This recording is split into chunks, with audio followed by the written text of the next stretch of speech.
Hello and welcome to the Armenian News Network Groong Week in Review. I'm Asbed Bedrossian, and this week Hovik Manucharyan and I are going to talk about the following major topics: the Russia-NATO escalation, border escalation in Armenia, goodbye Moscow, hello Brussels, and protests in Yerevan.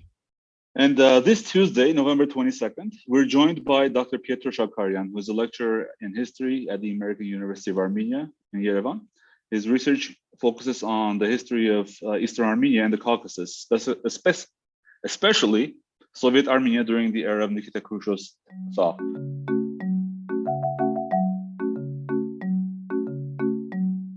Welcome back, Pietro and Asbed. Gentlemen, it is wonderful to be here again with you tonight. Hello. And I'm looking Hi, forward Pietro. to a good discussion. Yes, hello. All right.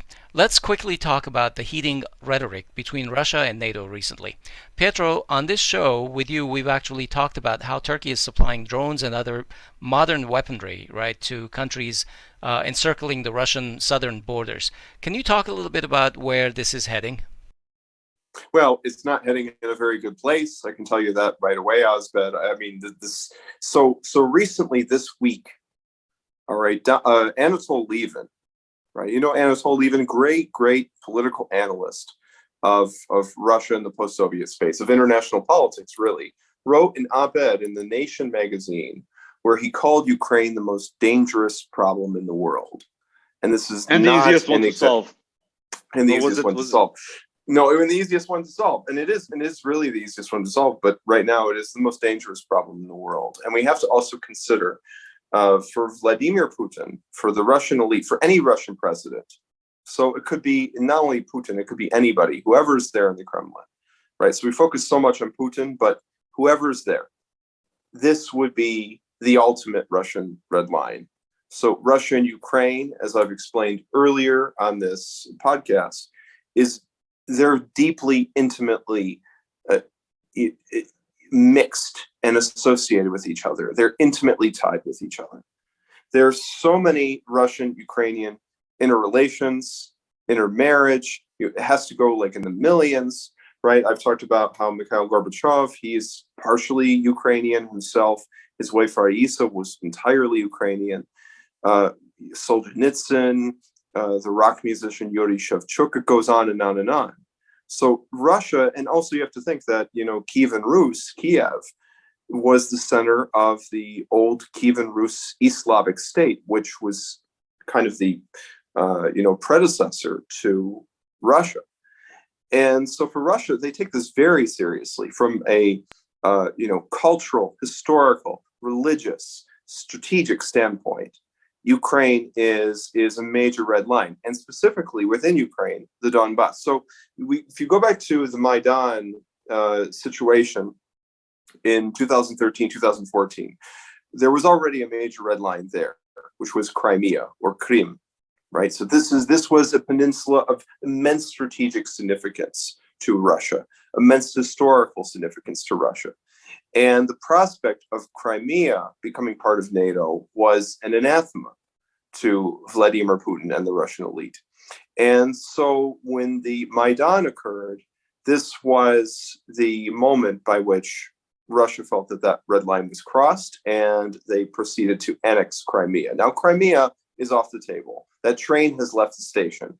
We know that many Ukrainian politicians would like to have it back. I know Zelensky has said that he wants it back, but the reality is it's not going to be coming back anytime soon.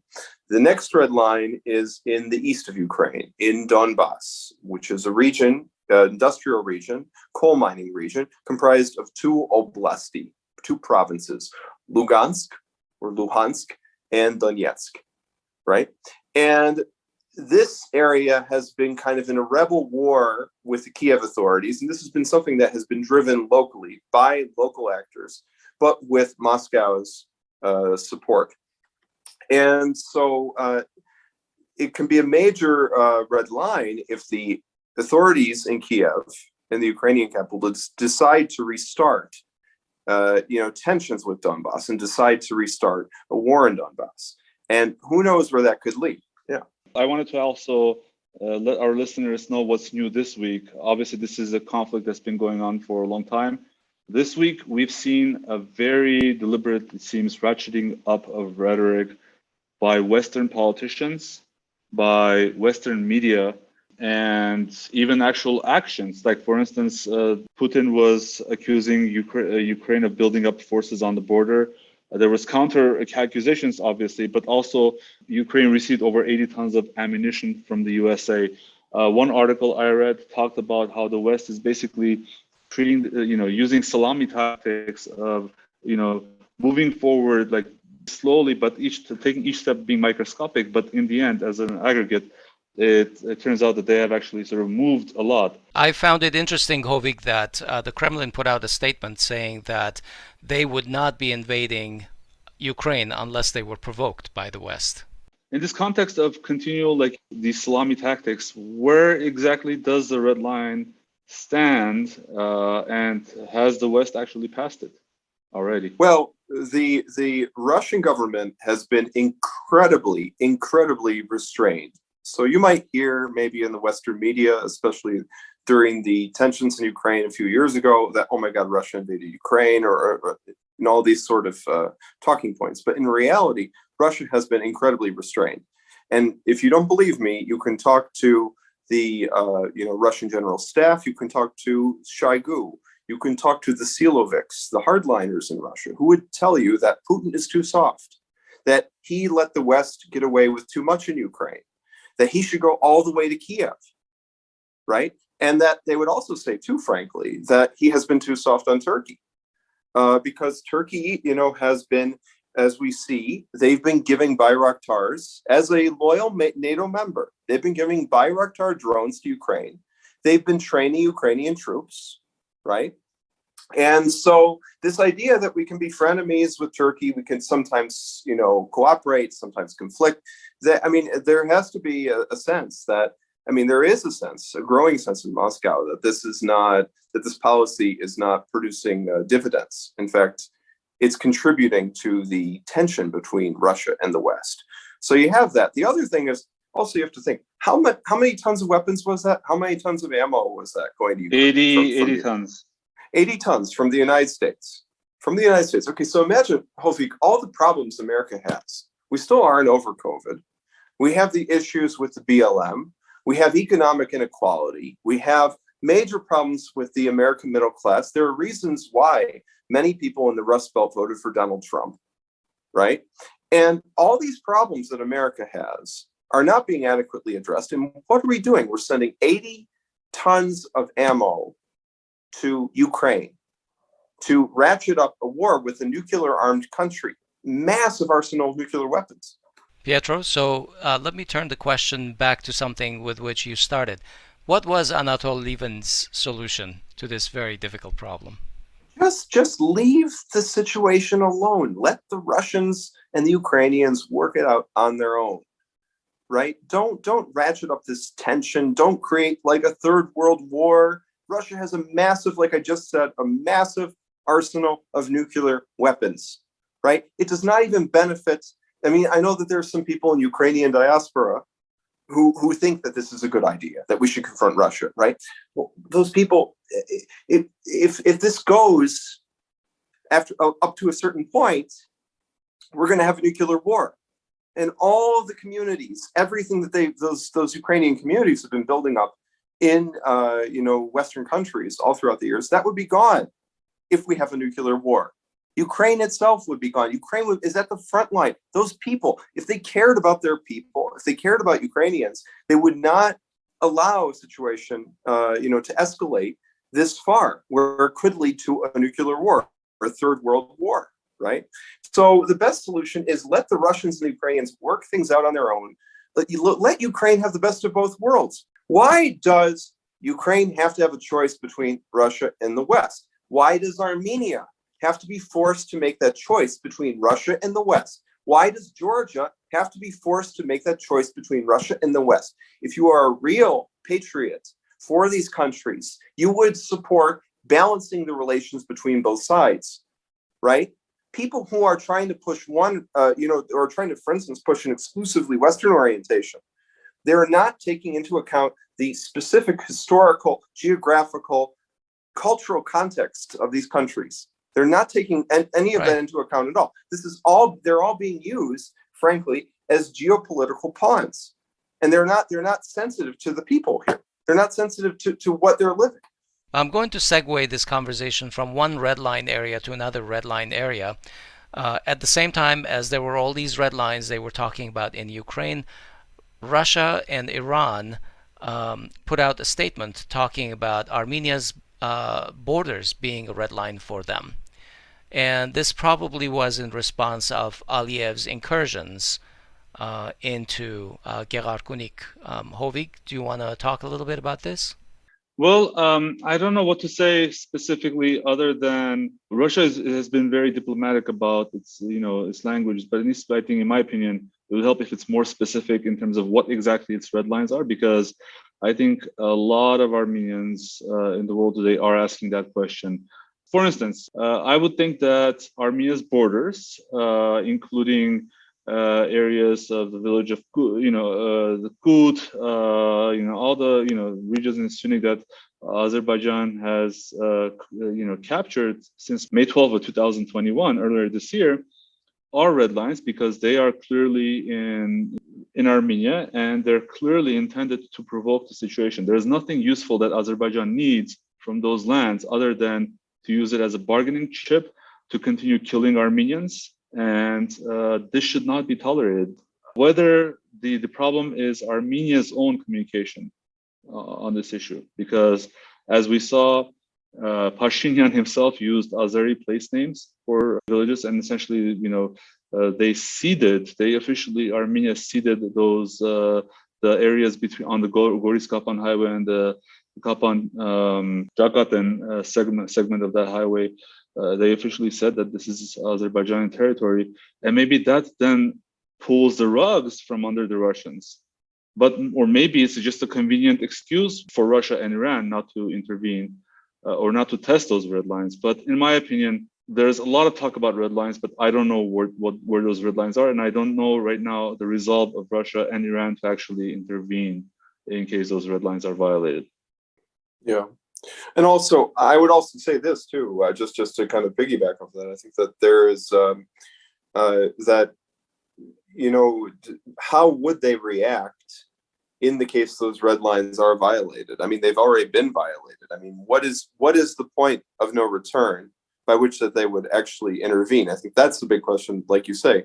Many Armenians are asking tonight, but also not only that too. The big question I have, which is the the gorilla in the room, let's say, is what are Armenia's red lines? Exactly. So Armenia's, this is I think the biggest problem. Okay, so we know that Armenia's internationally recognized borders are a red line for Russia and Iran. They say this, right? But why hasn't the Armenian prime minister gone out to say that our internationally recognized borders are a red line? It seems to me as if he's out to lunch.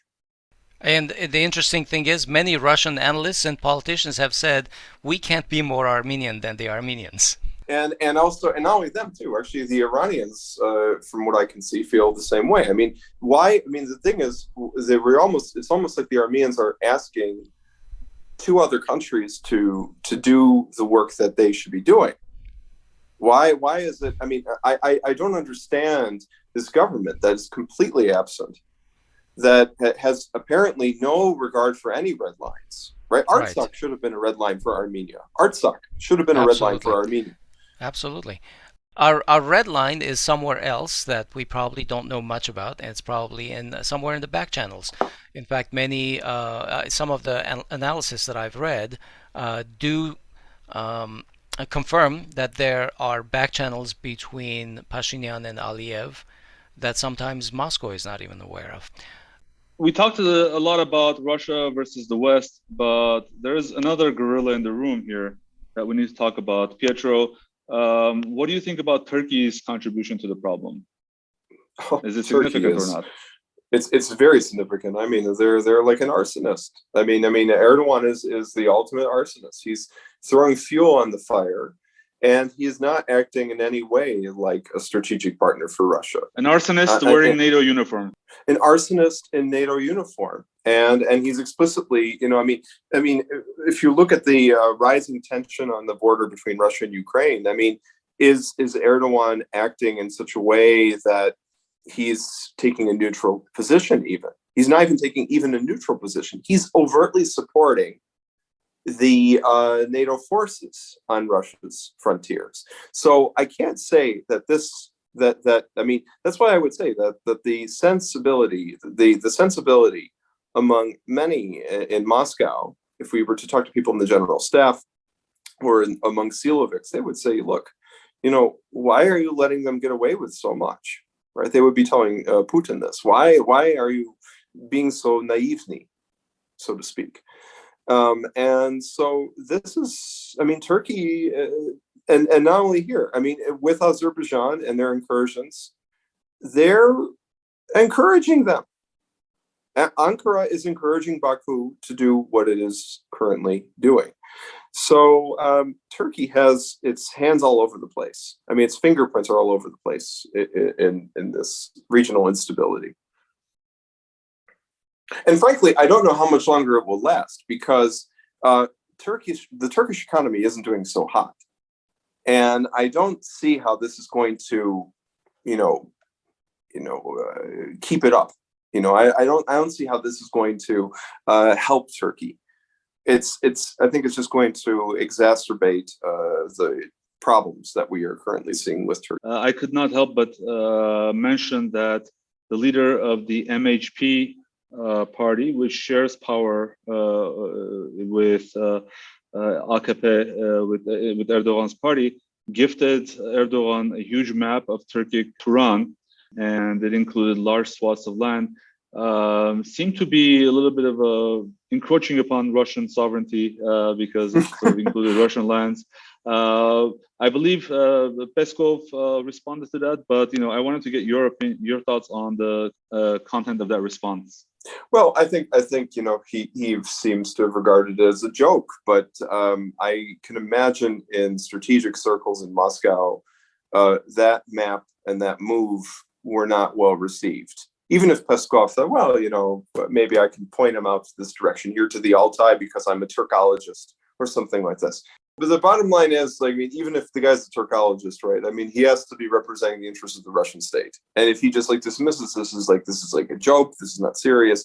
I mean, this could be seen as like a territorial claim on Russia, right? I mean, compare that, let's say, to the Georgian reaction when a few years ago we had Erdogan basically say that Ajaria is ours, that Batumi is ours. And that wasn't really well received by, Tbilisi. I mean, Garibashvili went crazy when he heard this, this is not something the Russians can take too lightly. There was another escalation today on the border between Armenia and Artsakh, which is currently occupied by Azerbaijan. There is reports of one death in the Norabak village. And it seems like the shootings continue. Meanwhile, we're sort of hearing talks about now peace agreements still continue to be signed, despite the fact that Pashinyan himself, 2 weeks ago or so, said that we cannot talk about peace agreements when they're shooting literally every day on the border. Pietro, what are your thoughts about this latest escalation? Well, I think that, we talk about somebody being naive, and I think Pashinyan is very naive when he says, my ultimate aim right now in this moment is to have a peace treaty. Well, I mean, look, if they're shooting at you and they are, initiating hostilities against you, and you haven't done anything to provoke that, I'm not sure how open they would be to a peace treaty unless it was kind of a, I guess you could say, Brest-Litovsk kind of a treaty where you give away the whole store, right? That kind of a thing. But I think that when we look at this specifically, think about the location of this. I mean, this is right near Vardenis. And right near Kut, which was the focal point of the conflagrations in May of 2021. And also look how close it is to Lake Sevan, So this is, and especially when you have Aliyev making statements that Sevan is an Azerbaijani lake, that we should take Lake Sevan, you would think that this would be, a very serious, matter of concern. But apparently the Armenian government does not regard this as a red line. This is shooting deep into Armenia's internationally recognized territory. Apparently this was not put up for consideration when the Armenian government decided to cede Kalbajar, right, which was another Vahan, we can say, for Armenia. This was part of, the Vahan for both Artsakh and for Armenia. The big question is, where is the red line? And also think about Sunik too. This is just coming a week really after we've had those horrible tensions in Sunik. It's been a week since there were reports of, now I think confirmed, 6 deaths. But one thing that people, the Armenian government is not reporting on, they reported, I think, 23 missing. Yes. And to this day, we don't have any information on those missing people. I think that journalists should be prudent when reporting on deaths, but I think that we cannot not assume that those, are additional deaths that Armenian government is not currently reporting because it's for political reasons. This is the same thing that's been happening during the 44-day war. But also, think about this, the POWs, that's such a central issue after the 44-day war, the Armenian POWs, which the Armenian POWs from the original 44-day war, that's still a problem. They're still absolutely. POWs, right? And yet they added to it that now you have more POWs. Right. I mean, that's why if you're like Russia or Iran, you look at this government, this is a government that's like completely given up the idea defense of its borders. Itself. Yeah, right. Of defending its national security. I'm not an expert on this, but I was watching an analysis by a military guy who was saying, if that place was really a red line, that narrow area where it's sort of flat and you can, move tanks and you can move equipment, we should have mined the heck out of it. It's not only our language, our actions are also deficient. Hovik, these escalations today and yesterday that you mentioned were actually an escalation of the hostilities, the worst hostilities that Azerbaijan unleashed last week. Let's talk a little bit about that. So last week, as we know, we said there were intense hostilities against Armenia, and they were the worst since the end of the Artsakh war. So here's the current numbers that are official. Half a dozen soldiers dead on each side, dozens of Armenian soldiers taken prisoner by Azerbaijan. What is missing here is the total number of missing soldiers, which are unaccounted for and not reported by our government. And the hostilities come on the heels of the breakdown of the secret talks, which we covered last week, between Russian President Putin, Prime Minister Pashinyan, and President Aliyev of Azerbaijan to arrange a tripartite summit in Moscow. And the analyst last week, Artur Martirosyan, with whom I agree with, basically said that the hostilities were payback by Aliyev to Pashinyan for reneging on the meeting, which was supposed to take place on November 9th. Right. Obviously, there may be other reasons, but that's one of the reasons mentioned. So, Pietro, what's your opinion about why the Moscow-mediated talks broke down? Well, I think for one thing, Aliyev really wants to press his advantage. That's very obvious, not only with these recent tensions, but just with this whole attitude toward the outcome of the Artsakh war. His bellicosity. I think that this is not a man ready for peace, right? Objectively, he's not ready for peace. Pashinyan at the same time is also not ready for peace in a different way. So he would say he's ready for peace. He said he wants a peace treaty and all this and that. But he's in a real pickle because even though he managed to squeak by in that election recently, he still faces a crisis, a legitimacy crisis in Armenia. And, constantly, there is legitimate fear by most of the population that Pashinyan is going to concede more, that Pashinyan is going to give away more. And Pashinyan is worried that if he does, give away significantly more to the Azerbaijani side, it would impact his, political legitimacy. So he's kind of in this situation where he's being pressured by Aliyev to give more, because Aliyev wants to really press his advantage. But Pashinyan doesn't want to, because he understands he's in a very, very difficult domestic situation where actually his life is even at risk. And when you say give more, what are Azerbaijan's strategic goals in negotiations with Armenia? Specifically, I believe there was mention of the quote-unquote Zangezur corridor. There was mention of recognition of Azerbaijan. Which one do you think means more to Azerbaijan, and where do you think is a hang-up? Who disagrees with what and on what, with whom and on what? I think at the minimum, their objective right now is the so-called Zangezur corridor. How they would get that, how that would look, we don't really know. I mean, the ideal scenario in their view, I mean, the ideal Azerbaijani nationalist scenario would be to take Sunni province completely, right? And maybe Vyazor province as well. And not just Sunni, because when Azeris or Azerbaijanis say Zangezur, they also mean Vyazor with it. They mean Vyazor, and also maybe parts of Geyharkunik as well too. So they would envision snatching a lot of territory. Now that would be the maximalist version. Now a much more minimal version would be to have some access to like either a territorial corridor or at least a road that would connect Nakhichevan to Azerbaijan proper. Now this road, ideally, in their ideal view, would be a road that would be patrolled by nobody but them and maybe Turkey. If the Russians patrol it, that would be a concession, right? But ideally, they would prefer that nobody but them and the Turks patrol the road, right? So that would be the other thing. And then the other demand, Hovik, would be recognition of Azerbaijan's internationally recognized borders, which would mean Armenia would have to give up Artsakh, and also would ideally mean, from the Azerbaijani nationalist point of view, that the Russians would have to withdraw from Artsakh. Actually, not even the Azerbaijani nationalist view. This is the Azerbaijani government's point of view too. That they would prefer a scenario where they just kept full control of Artsakh and there are no Russians there. So the fact that you're saying that Aliyev is not ready to sign a peace treaty at this point in time, tells me that he doesn't have agreement on his maximalist views, right? So somewhere the Baku and Moscow agreements have broken down, and that's why now, after some of these hostilities, there's an agreement to meet in Brussels instead of in Moscow.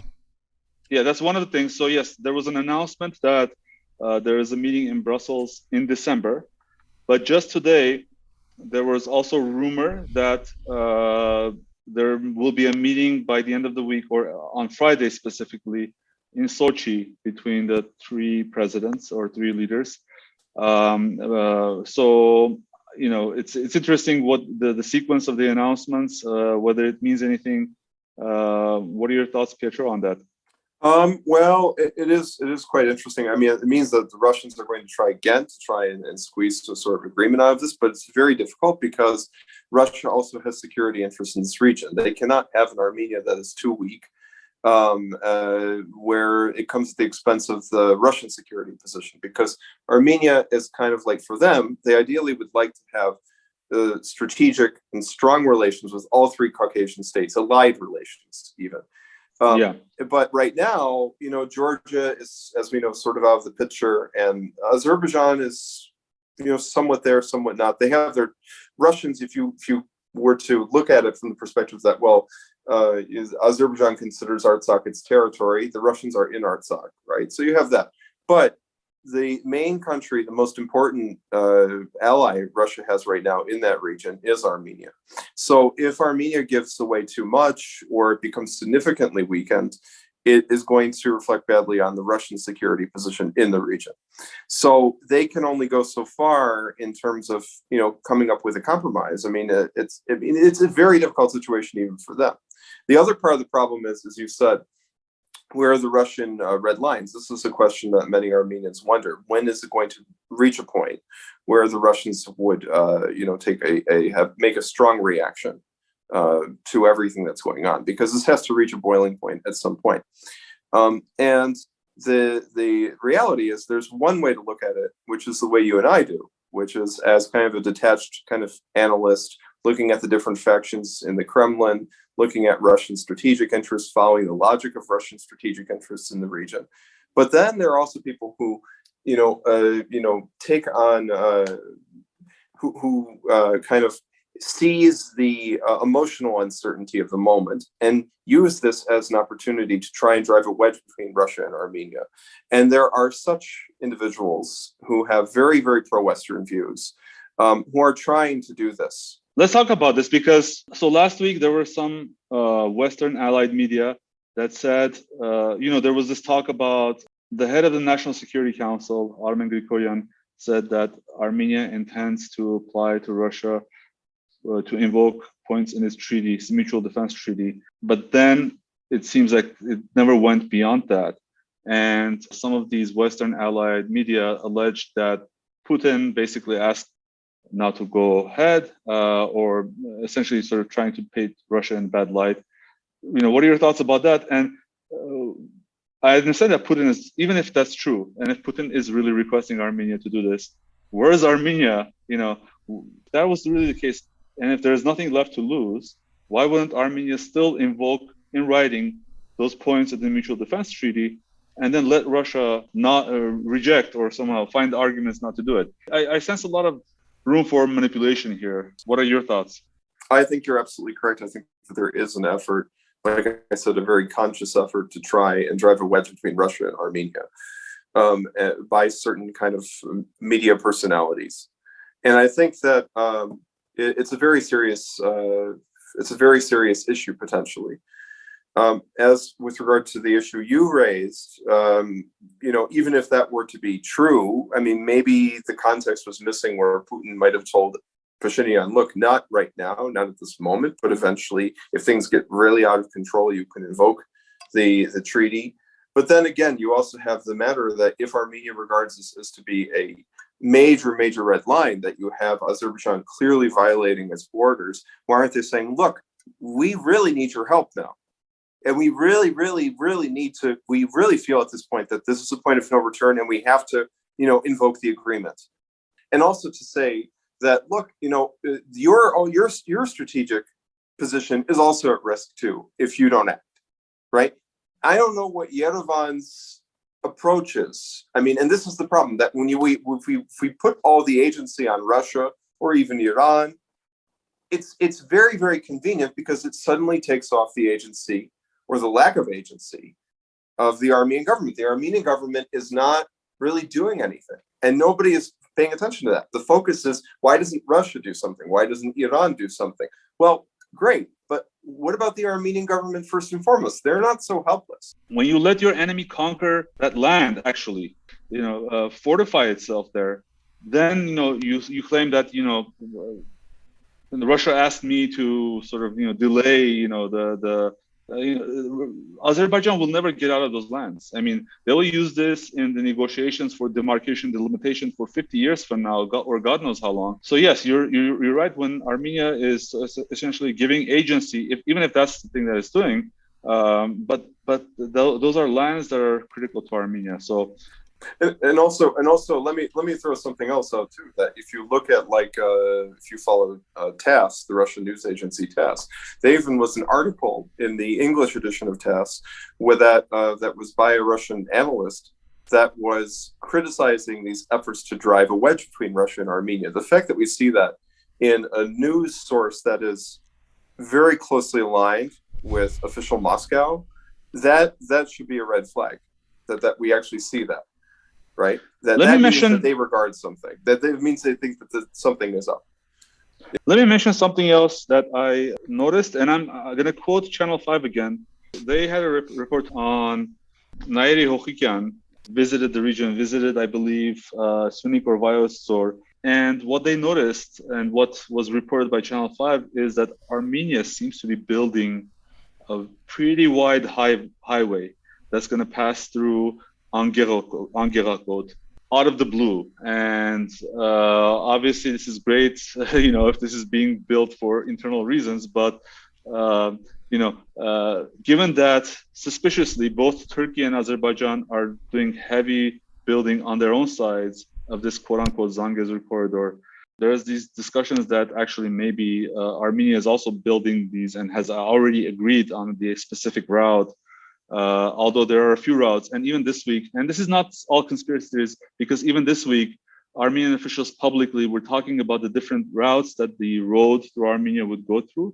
And it seems they're like, with minor deviations, it's generally it would go through Karvajar, the village of Hak in Kashatagh, then through Angerakot in Syunik to Nakhichevan, or somewhere like in that vicinity. Given that Armenian officials are openly now talking about which routes the road can go through, I think that there's general agreement that a road is going to be built. Of course, there doesn't need to be an agreement, Hovik. It's possible that they want to predetermine the outcome by saying there is a road and we want to give you that. You can have that. So they want to make, I guess you could say, facts on the ground. You can make that case. The other thing I also want to mention here too is that the way in which the Armenian government acts. I mean, especially if I were one of these, more kind of hardline officials in Moscow watching this, is that it almost is like as if Armenia, you could say, the way in which the government is acting, and the way in which you hear certain individuals from certain media circles talk, it's almost like as if they would probably think that NATO is sneaking through the back door in the Caucasus through Armenia, right? It certainly feels that way, yes. It certainly feels that way. And so that's something that I think would cause considerable alarm if I were watching this strategically from Moscow's point of view. But this is, and especially given Turkey's actions with regard to Ukraine and other parts of the post-Soviet space, this is something that I think should be met with considerable alarm. So, also, I wanted to mention that Tuesday, Pashinyan has announced that he will give a press conference or a Facebook Live or whatever, maybe it's the same thing. It does seem that there will be more announcements pretty soon on this. That is later today for you guys and tomorrow for me. Okay, finally, I want to move to our final topic. Finally, Hovik, you were at an oppositional rally in Yerevan today. Can you talk a little bit about it and describe the mood and the goals that are brewing on the streets in Yerevan? So the goal of the rallies are intended to prevent, based on what the organizers are saying, to prevent another anti-Armenian declaration or agreement to be signed. The organizers were also demanding that Pashinyan disclose what exactly he's going to sign. The protests today, Monday, were organized by Zartong, Ara Zorhabian, and 5165 movement, Karin Donoyan's movement. Mm-hmm, yeah. And prominent journalist Nairi Hokikian, who was in Syunik earlier, over the weekend, he also spoke at the event, and he seems to be also backing these protests. Also, I wanted to mention that the parliamentary opposition seems to be sort of tacitly supporting these. Maybe at least at the level of individual members of the opposition. For instance, Hovik Manucharyan shared the announcement on his Facebook page, and Artur Khachaturian, also from the ARF, was visiting the detained people. There were about the events that transpired were.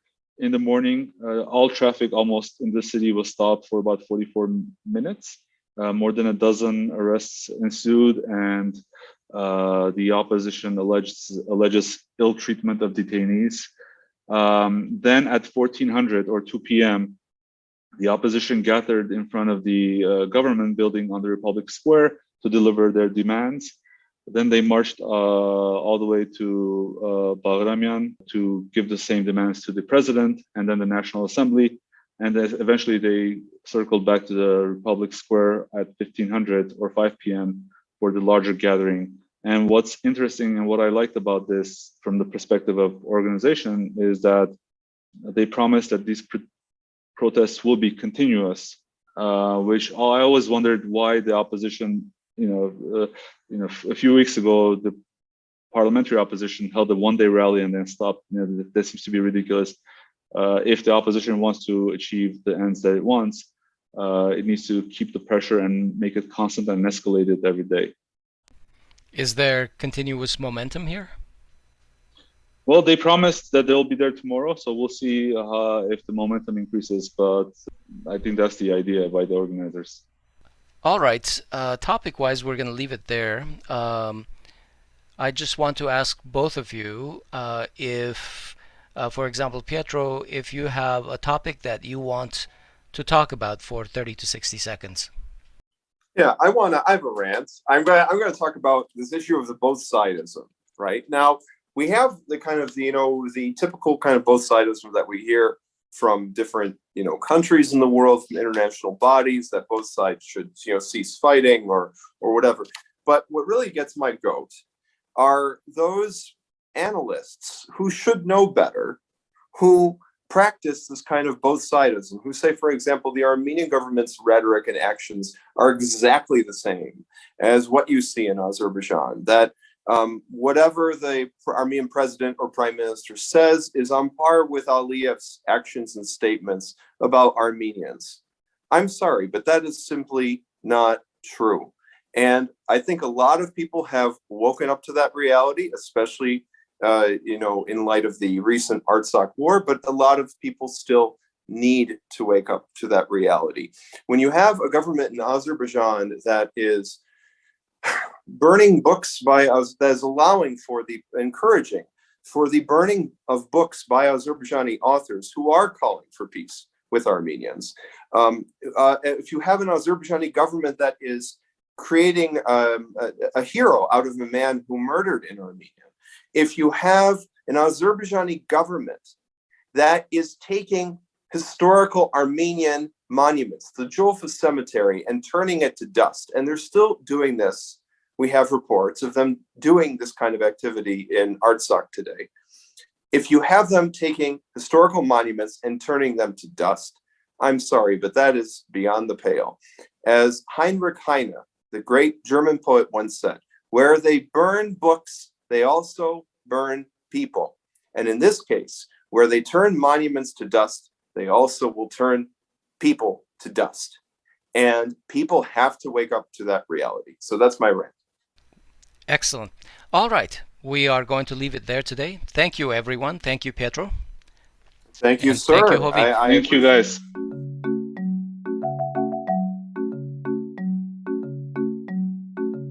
And that concludes our program for this episode of Groong Week in Review.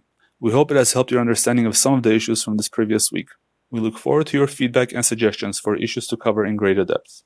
Contact us on our website at groong.org, that's GROONG, and on our Facebook page, ANN-Groong, or in our Facebook group, Groong-Armenian News Network. Special thanks to Laura Osborne for providing the music for our podcast. I'm Hovik Manucharyan, and on behalf of everyone in this episode, I wish you a good week. Thank you for listening, and talk to you next week.